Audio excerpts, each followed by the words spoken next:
Hai guys, welcome to BDSM Bicara Dekat sama Magnific. Jadi ini adalah podcast perdananya Magnific BDSM, di mana nanti kita akan mengundang narasumber-narasumber yang akan bicara berbagai hal terkait dengan industri kreatif, entrepreneurship, bisnis dan lain sebagainya. Dan juga kita akan menghadirkan expertise di bidang-bidang mereka masing-masing.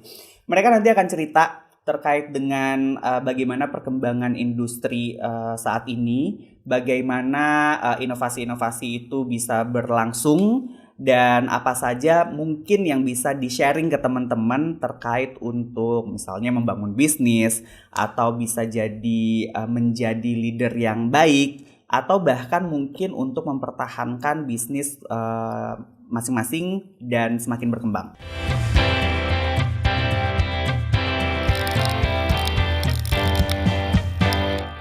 Dan di episode pertama ini, BDSM Perdana akan menghadirkan salah satu narasumber. Kebetulan gue juga kenal baik dengan beliau, Jupaka. Hai Jup. Hai, selamat apa sih? Selamat aja ya pokoknya. Selamat ya, selamat. Orang mau nonton jam berapa aja juga terserah mereka ya. Gitu. Bener. Jadi ini BDSM Bicara Dekat sama Magnific. Nah, gue akan ngobrol-ngobrol lah sama lo lebih tepatnya gitu. Jadi biasanya gue manggil Jupaka tuh Jupe. Jadi gue akan ngobrol-ngobrol sama Jupe. Namanya udah gak ada lagi. Udah gak ada Semenjak lagi. si almarhumahnya meninggal. Oh baik. Jadi gue kan agak horor waktu itu kan. Perez, iya. ya. Jadi kalau tanya Jup, lu dipanggilnya apa sih? Jup aja, kalau nggak Jupa. Gue bilang Jupa Jup. Oke. Jadi tapi Jupa apa. ya. Kalau dia manggil Jupe, biasanya gue ketahuan ini orang lama. Ini orang lama bener. Iya. Jadi gue kenal Jupe sebenarnya. Jupe senior gue di kampus. Betul. Jadi kita sama-sama bareng di Unpar Radio Station di Bandung. Jadi, di Bandung. Nah waktu itu gue masih kerucil-kerucilnya. Jupe udah GM-nya di situ. Iya ya. Iya lo GM-nya bener, kan. bener. Nah jadi sekarang nih gue ketemu dia lagi. Nggak GM radio lagi, GM di banyak tempat. Bahkan ada CEO lah, ada CFO lah dan segala macam. Jadi dia terkenal dengan 1000 chief candi. eksekutif mana gitu Gue pikir ya. 1000 candi. Iya, maaf. Nah, sebelum kita ngobrol-ngobrol nih, gue pengen tahu deh. Lo berkarir itu kan cukup panjang ya, sampai sekarang. Kalau gue kerja tuh udah 11 tahun. Lo lebih senior lah dari gue. Mungkin udah 15 tahun kali lo. 14 tahun di industri ini gitu ya. Jadi sampai ke titik ini orang mengenal lo itu sebagai Jupe yang melakoni banyak title gitu. Itu perjalanannya seperti apa sih, Pe? Perjalanannya mungkin dari Aceh dulu kali ya. Gue kan aslinya orang Aceh. Tahu-tahu. Gue pikir lo orang Bandung, enggak ya? Bukan, orang Aceh. Jadi gue daerah operasi militer dilepas, terus pindah ke Bandung. Bandung itu dari SMP kelas 3, SMA sampai kuliah di Bandung. Kerjanya pun pertama di Bandung. Waktu itu jadi motoris. Salesman motoris. Boleh sebut gak sih brandnya? Boleh aja. Boleh ya? Sampurna. Di Philip Morris International. Waktu itu gue di Bandung. Pokoknya motoris itu kan satu hari itu lo harus muter 40 toko. Iya. Nah, pakai motor nih. Pakai motor dong. Okay. Nah kalau udah motoris berarti area lo tuh area yang rapet banget gitu loh, yang deket-deket gitu ya. Warung-warung. Nah itu awal mula karir. Jadi memang waktu di Unpar itu kan hidup baik-baik saja ya. Senang-senang gitu, happy. Ternyata begitu lulus dihadapkan dengan situasi bahwa lu tuh gak ada duit, Jup, jadi harus kerja. Makanya waktu itu cari-cari kerjaan, dapatlah si salesman inilah intinya. Tapi waktu itu gue ngeluh tuh kan gue pikir Unpar keren gitu ya saat itu, salah satu swasta terbaik ya. Saat itu harusnya termahal. Iya, termahal juga. Jadi kalau orang masuk Unpar tuh nggak mungkin orang nggak berduit gitu kan. Saya nggak berduit, Pak. Jangan lupa semester 1 itu IP gue 1,7. Oke, Nasakom ya? Iya, Nasakom. Semester 2 0,7. Oke, kenapa ada nilainya? Karena yang lainnya itu nggak harus UTS dan UAS. Praktek. Nah, jadi sisanya gue jadi ceritanya bokap tuh masukin gue ke Unpar itu tanpa ngomong bahwa dia waktu itu udah sulit tuh, Jak. Ceritanya karena akhirnya gue struggling semester kedua tuh gue cari-carilah beasiswa. Jadi sebenarnya Unpar tuh walaupun mahal masih banyak beasiswa. Benar. Gue waktu itu dapat 4 beasiswa pokoknya. Sepanjang perjalanan itu kayaknya belum ada yang rekor deh. Ada yang lebih miskin dari gue kayaknya waktu itu satu semester dapat 4 beasiswa. Gue ada orang tua asuh, fakultas, kepemimpinan, sama beasiswa tidak mampu. Karena yang lain nggak mau ngambil. Iya, yang lain malu kali ya. Gue daripada nggak lanjut kan ya udahlah, akhirnya gue ambil. Nah pokoknya dari situ tuh mentalnya diuji dari kuliah sebenarnya, bahwa Ternyata dulu waktu gue di Aceh itu cukup proper BUMN, tahu-tahu sekarang jadi berantakan waktu pindah gitu. Tapi akhirnya kita struggling dan berhasil survive. Ya udah, segala kerjaan gue lakonin. Dan zaman itu motoris walaupun kerjaannya keringetan gitu ya, bau matahari nggak gitu fancy ya, nggak fancy, gajinya lumayan waktu itu karena insentifnya cukup gede zaman itu tuh kayaknya 1,5-2 juta deh.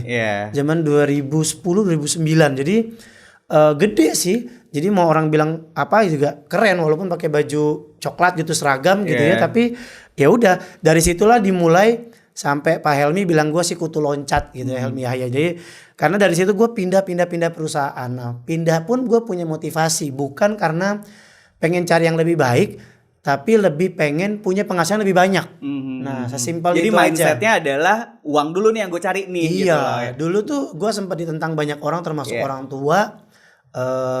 Dan turns out gue akhirnya memilih mendengarkan kata bini gue gitu karena ya nggak apa-apa selama lu pede jalanin, karena untuk pindah-pindah kantor itu kan Jak lu tau lah ya, untuk pindah kantor pasti adaptasi lagi apalagi. Cuman saat itu kalau ngomongin timbangan nih antara uang sama passion, ya gue ambil uang.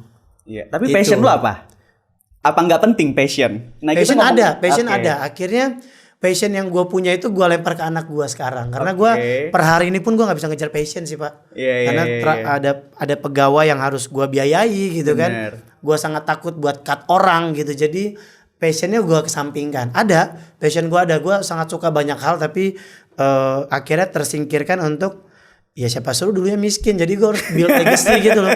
Harus bikin legacy. Rumah aja gue baru punya rumah ya 32 tahun. Di umur 32 tahun. Iya, orang tua gue baru bisa gue beliin rumah usia 33. Itu aja gue udah durhaka loh. Maksudnya gue beli rumah dulu baru orang tua gue dulu. Jadi cukup struggling lah. Maksudnya 32-33 gitu. Dan ya udah, jadi passionnya gue kesampingin sih. Itu yang ya gue nggak banyak cerita detailnya, tapi intinya gue mengenyampingkan passion untuk dapetin uang. Dan akhirnya gue kutu loncat. Waktu zaman 12 tahun berkarir tuh gue di 6 FMCG besar. Dan sampai boleh sebut ya? Boleh. Sampurna, Nutrifood, L'Oreal Indonesia, Multi Bintang, Santori Garuda, sama Amerta Daud Suka. Nah, baru deh pindah ke Sada by Cathy Sharon. Di situ deh. Ya ini multinational company semua kan? Lumayan. Iya. Dan lo ada di marketingnya berarti kan? Enggak Pak, dari salesman pindah ke promotion, pindah ke trade marketing, pindah ke sales lagi waktu itu, terus jadi trade marketing lagi, sampai akhirnya ya udahlah ya dijalanin aja, yang penting gaji naik. Waktu itu naik 20% aja gue makan tuh Jak.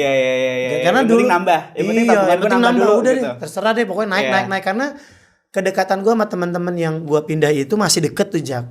Kedekatan sama kantor jadi merah karena kayak Cupaka nggak loyal nih gitu. Nah, jadi kalau secara bisnis orang anggap gue salah.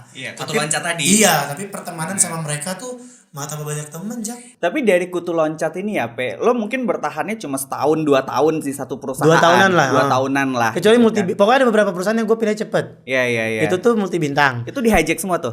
Enggak, ya semua di hijack sih. Alhamdulillah di hijack. Tapi yang Multi Bintang itu gue cabut karena dunia malam kan, banyaknya dunia malam dan gue udah nikah nih dan gitu. Yang sebelnya lagi tuh gue menikmati gitu kan.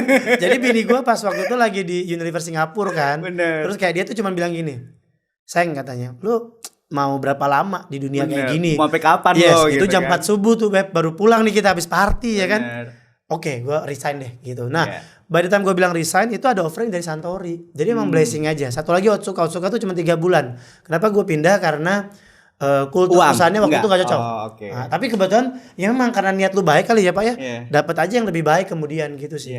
Tapi lu punya nggak tahu ya, ini dalam bayangan gue ya. Gue tuh bertahan di Magnific tuh tahun ini 11 tahun gitu kan. Orang tuh ngecap gue yang kayak lo ngapain sih bertahan di satu perusahaan dalam jangka waktu yang yang lama gitu. Balik lagi buat gue tuh value gitu kan. Menurut gue di Magnific sesuai dengan value apa yang gue cari gitu kan. Nah, sedangkan lo dengan kutu loncat lo tadi sampai Helmi Yahya bilang, oh nih Cupaka nih kutu loncat nih gitu kan. Tapi kutu loncatnya lo itu tuh pasti yang merubah mindset lo dok?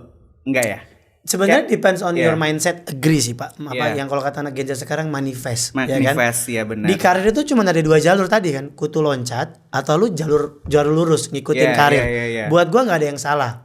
Kutu loncatnya gua kelihatannya jelek, tapi kalau lu tahu motifnya, mungkin lu akan agree. Motif lo apa? motif gue tuh uang, pure uang gitu. Tapi uangnya itu kan bukan semerta-merta ada orang naruh tulis gaji gue pindah, enggak sih.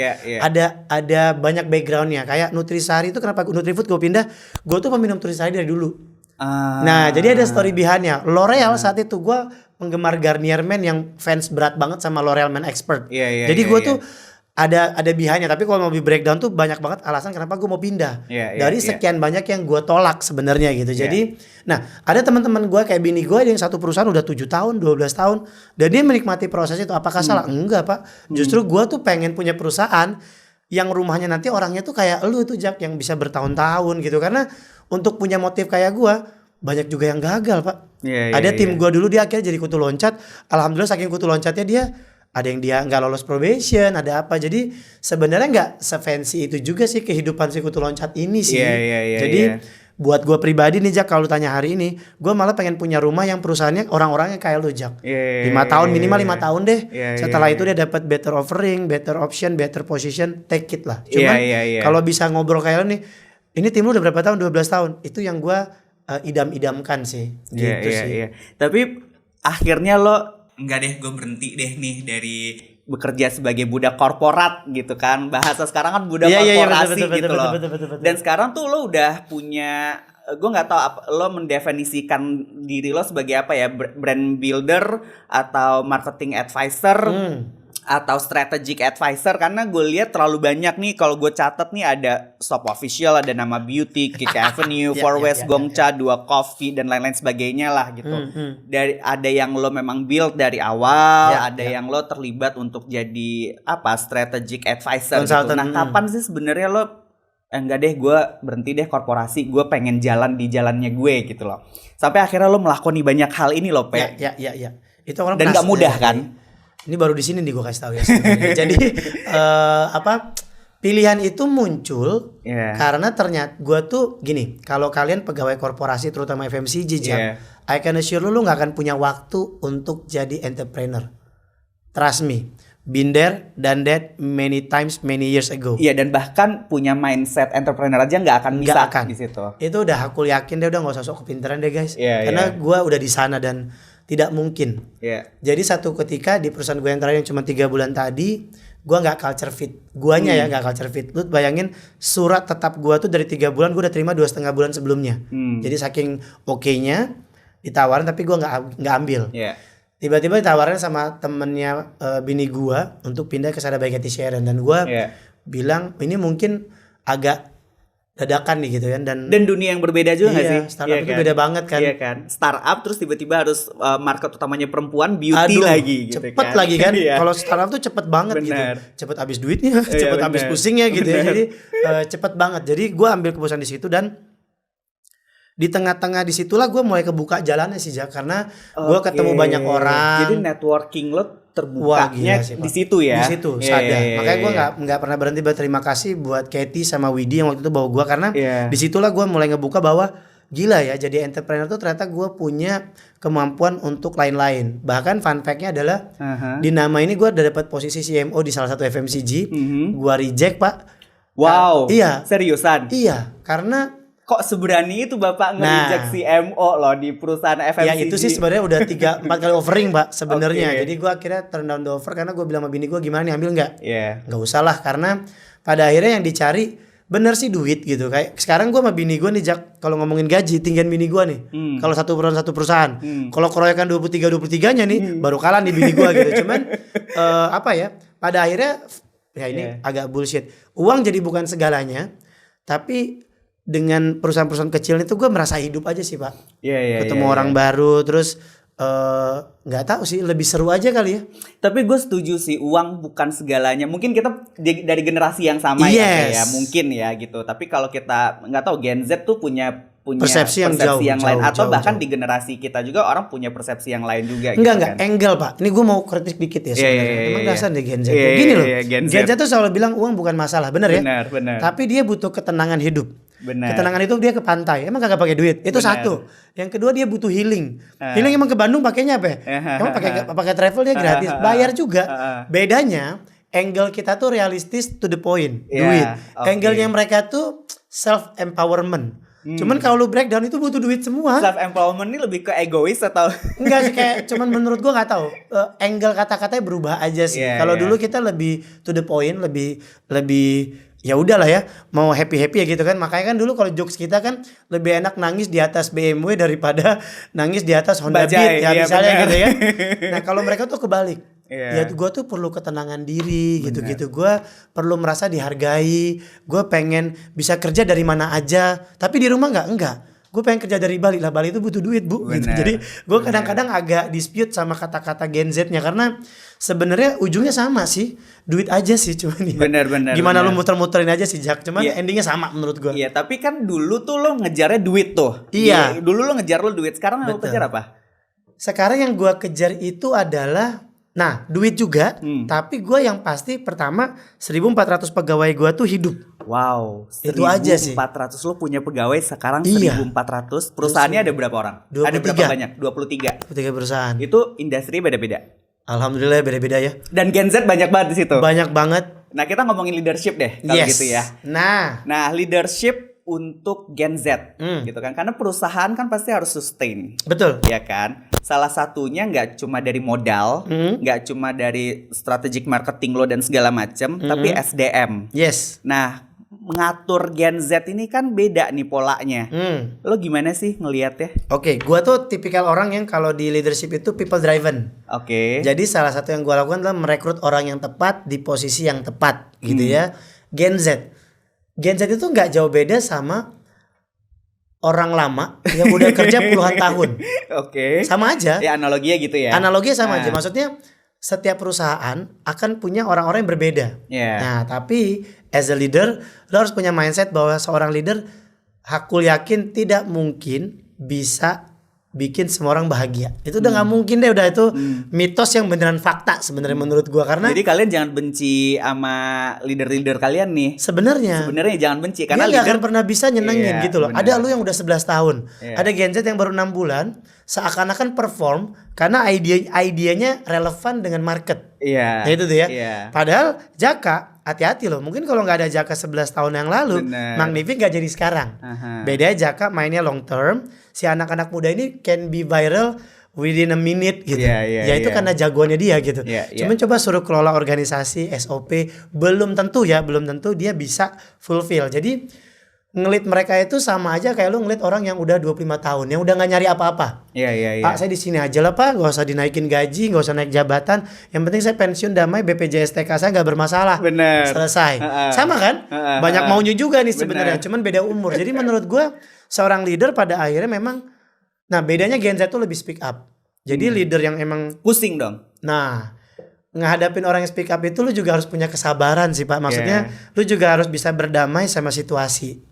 Sama aja lu ngadepin orang yang lulusan luar negeri. Itu kan speak up-nya luar biasa ya Pak. Bener, kritis ya. Gak kritis, bahasa kerennya kritis. Tapi ujung-ujungnya kayak protes aja gitu ya.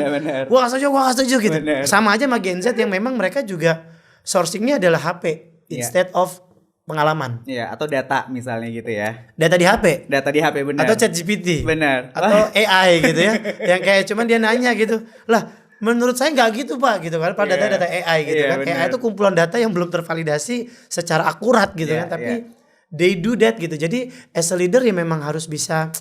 Gue ngerasa di era sekarang nih Jack, seorang leader itu harus punya listening skill di atas rata-rata. Listening tanpa harus bantah, iyain dulu, terus lu keluar ngumpat gitu ya, kosongin lagi gelas, baru dengerin lagi deh. Kalau nggak mati Pak, beneran deh. Kalau nggak lo kebakar emosi lo sendiri. Iya, karena kayak tahu apa sih lo gitu. Padahal bisa jadi dia bener. Bisa jadi dia sering salah. Gue sih akurasi Gen Z salah lebih banyak ya daripada dia bener. Cuman ada benernya lo Jack. Bayangin kalau lo dari awal marah-marah terus. Yang bener tadi mungkin bisa berubah perusahaan lo 10 tahun lagi lebih baik. Kayak gue nemuin Jaka, Magnific nemuin Jaka 11 tahun yang lalu. Mungkin gitu. Jadi gue gak boleh hilang kesempatan itu. Dan gila Gen Z itu juara sih. Ini kan baru kejadian ada orang komplain di sosial media KKN gitu. Terus diusir warga gitu. For the sake of dia komplain biasa aja gitu. Cuman yang nerima dia orang lama gitu ya. Bubar Pak. Tapi kan ngomongin soal apa ya, organizational management lah ya gitu kan. Lo tuh punya 23 perusahaan yang lo kelola gitu. Itu kan skill lo beda-beda dong di situ gitu kan. Ada yang memang lo jadi strategic thinkingnya, ada yang lo memang jadi leader ya di situ gitu. Lo mengakomodasi ke semua perusahaan gimana sih Pe gitu? 23 perusahaan loh. Iya. Mungkin ini keuntungan gue pernah kutu loncat kali Pak. Mungkin ya. Sehingga gue bisa ngadopsi berbagai sistem. Karena dulu kan ada fakta buang yang baik, pakai yang baik, buang yang jelek gitu ya. Jadi yang baik-baik gue absorb aja gitu. Dan yang ketika ada yang baru-baru gue dengerin aja dulu. Keuntungan kita bergerak di UMKM model gini, bisnis model. UMKM. Ya UMKM ya. Kayak kecil-kecil gini. SMI ya. Iya kan, SMI. Itu keenakannya kita bisa banyak explore. Oke. Jadi kalau salah pun nutupnya cepet. Dan artinya yang membuat lo, artinya lo mengeksplor semua kemungkinan di perusahaan-perusahaan ini gitu ya. Dan yang jelek di sini, gue coba di sana, kadang-kadang bisa berhasil Jak. Iya, mungkin gagal di satu perusahaan, strategik yang satu gagal di satu perusahaan ini, terus dipakai perusahaan yang lain, siapa tahu berhasil. Betul. Gitu ya. Dan mostly jawabannya gara-gara PIC-nya tepat. Balik lagi ke human-nya. Aduh Jack, itu tuh lu kalau mau jadi entrepreneur atau jadi apapun ya, kuncinya PIC-nya tepat. Iya. PIC yang tepat itu karena arahan leadernya tepat, semesta mendukung gitu ya. Perusahaannya juga direction-nya clear. Bahkan lo nggak usah inovasi banget gitu. Lo nggak usah kreatif banget gitu ya. Mana sih yang benar-benar kreatif lalu suksesnya luar biasa Pak? Pasti hitung dengan jari kok. Sisanya semua orang being the same aja. Nah ini gue agak berseberangan sama banyak orang yang tentang kreativitas. Yes, karena di luar sana orang challenge untuk bisa kreatif dan menjadi beda. Di gua nggak perlu sih Pak. Ya Bapak Bos saya coba tolong didengarkan Bapak Bos. Enggak. Menjadi beda itu penting. Menjadi beda itu penting. Tapi the way lo operating itu terlalu karena terlalu beda itu akan menyebabkan banyak aspek. Pertama menjadi beda itu butuh biaya. Yang kedua menjadi beda itu butuh detail yang benar-benar detail. Apakah benar-benar beda atau sebenarnya lo cuma ganti-ganti kata dari ide yang ada. Kalau benar yang begitu itu beda lagi apa enggak? Itu ya. Terus menjadi beda itu butuh effort yang lebih banyak. Namanya juga beda. Nah itu. Sedangkan perusahaan-perusahaan yang besar banget itu didivine oleh perusahaan yang beda. Enggak Pak. Semuanya bergerak di bidang yang sama. Walmart, LVMH, semuanya menjadi sama. Terus kenapa lu capek-capek jadi beda? Jadi beda itu bagus banget. Keren. Cuman apakah satu perusahaan harus beda terus? Enggak sih. Dan apakah kita harus beda juga gitu ya? Ya itu. Itu tapi kan kalau ngomongin nggak tahu ya. Kalau orang sekarang apa-apa tuh ngomongin kreativitas, visualisasinya harus bagus dan lain sebagainya gitu. Nah lo ngelihat ini gimana sih kayak? Lihat social commerce TikTok. Oke. Cek tiba-tiba banyak orang dengan follower 1 juta, 2 juta follower gitu ya. FYP terus. Boleh lihat visual sama kontennya? Apakah memunculkan satisfaction lu tentang quality dan konten? Enggak juga. Yang benar sekarang itu bukan being kreatif tapi being relevance. That's the key, Pak. Relevan tuh maksudnya apa? Apakah yang sesuai dengan yang dibutuhkan? Yes, oke. Kita bicara Magnific nih, kan bicara dekat sama Magnific.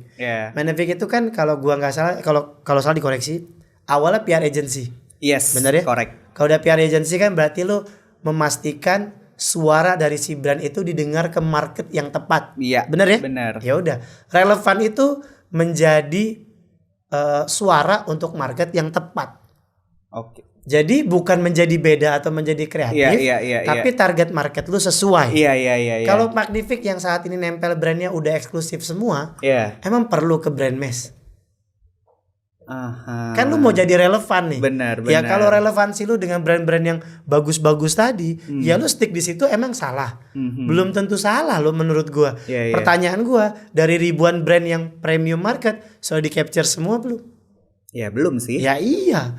Jadi buat apa lu sok-sok nge-grab market yang sebenarnya relevansi dengan brand lu belum tepat. Belum tepat. Takutnya effortnya lebih berat loh. Pertama lu nggak kenal, terus yang kedua kan kelemahan agency itu fleksibel. Benar. Begitu, apa diambil? Ya kan? Begitu dapet chance baru nih, kesempatan gue nih gue tempel. Bener. Jadi turunin standar dikit. Setelah standar turunin dikit, orang nyaman, orang suka, dia pakai standar yang sama. Yang tadi standar lu di atas, gara-gara setuju sama yang model baru ini, orang udah denger Pak, word of mouth. Jadi kalau kita ngomongin ke brand, approaching model tuh kan banyak sekali. Banyak banget ya gitu. Dan model satu berhasil, belum tentu lo pakai di tempat lain akan berhasil juga. Belum tentu gitu. relevan. Belum tentu relevan. Ya pokoknya keywordnya relevan deh. Gue sih akan selalu bilang relevan dulu deh. Karena lo suruh kreatif ya. Bener. Orang kayak gue disuruh kreatif mati lo gue. Si ngerti tuh gue kreatif. Yang gue bisa tuh operational business. I'm very good with it gitu.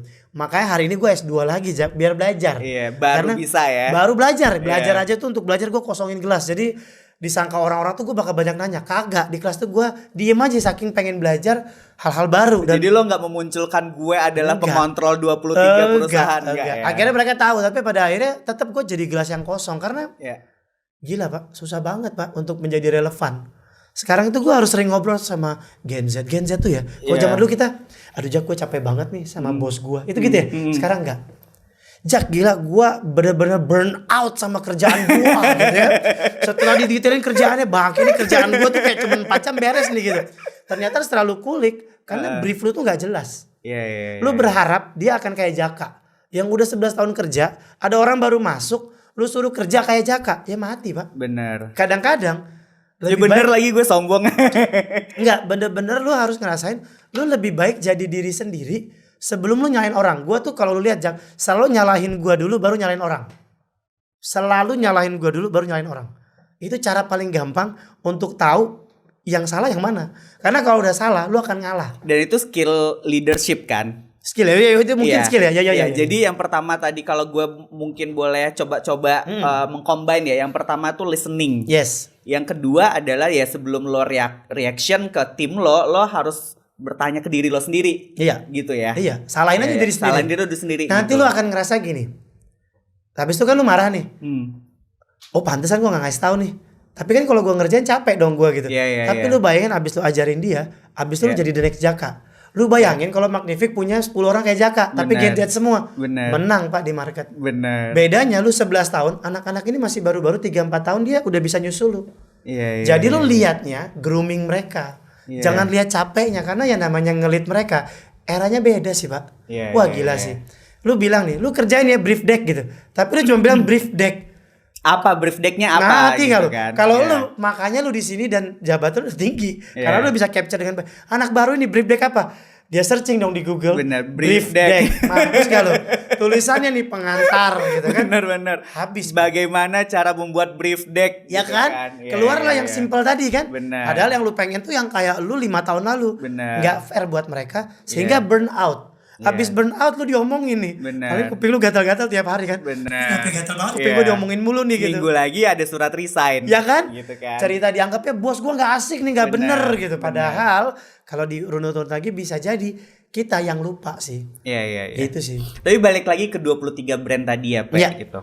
Itu lo melakoninya itu tuh pasti ada strategic advisor ada juga gitu kan, strategic marketingnya ada juga gitu. Yang paling sulit tuh apa sih sebenarnya? Oke, yang paling sulit adalah mengkomunikasikan. Sekarang gua tanya Jaka deh. Jaka kalau WA gue pasti gua balas nggak? Kurang dari 2 jam. Pasti gua suka balas. Ada yang bilang nggak kalau lu balas orang itu bisa 5-6 jam kemudian terus jawaban dia, sorry gue lagi sibuk banget. Banyak banget. Iya. Sekarang lu bayangin ada orang pegang 23 perusahaan, jangan ngomongin GMV-nya udah ratusan M. Iya. Tapi gue nggak pernah bilang gue sibuk banget Pak. Oke. Wah gue nih suka, wah gue sibuk nih gitu. Ya, bener ya. Iya. Jadi ketika gue pegang 23 perusahaan itu, semua orang akan dapat treatment yang sama. Gue akan balas kurang dari 3 jam. Wah respect. Karena buat gua di situ informasinya gitu loh. Jadi gua harus dengerin mereka semua. Even lu yang kasarnya belum ada keterkaitan kerja nih, karena kan lu pasti ke tim nih ya, ke tim anak-anak gua nih. Tapi gua akan balas itu dengan sama cepatnya, Pak. Jadi nggak ada alasan untuk sibuk. Jadi kalau tanya susahnya apa? Susahnya adalah ketika lu pura-pura sibuk sih.